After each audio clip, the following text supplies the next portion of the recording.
सभी को प्रणाम। चर्चा चल रही है हमारी अघोर के बारे में।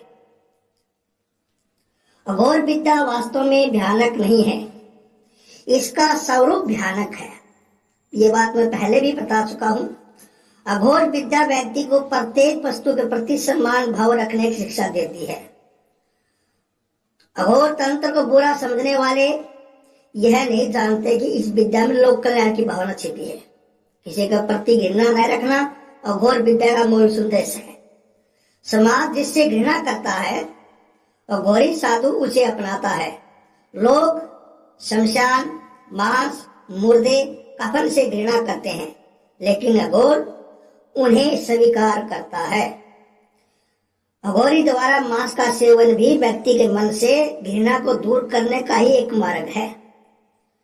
अघोर साधक संपूर्ण विषयों के लिए समदृष्टि के प्रतीक नरमुनों को धारण करता है। जिस प्रकार कापालिक संप्रदाय में नरमुंड से ही पूजन साधना ध्यान वगैरह किया जाता है, नरमुंड में खाया पिया जाता है, उसी प्रकार अघोर में भी ऐसा ही होता है, क्योंकि अघोर तो है वो कपालिक से निकला हुआ है। पशुपति महादेव की दो शाखाएं हैं शैविक संप्रदाय में, एक कालमुख है और एक काल रुद्र है। काल रुद्र को कपालिक कहते हैं, काल रूप को अघोरी कहते हैं। ये बात आप हमेशा ध्यान में रखें। शैव संप्रदाय में साधना की एक रहस्यमयी शाखा है अघोर।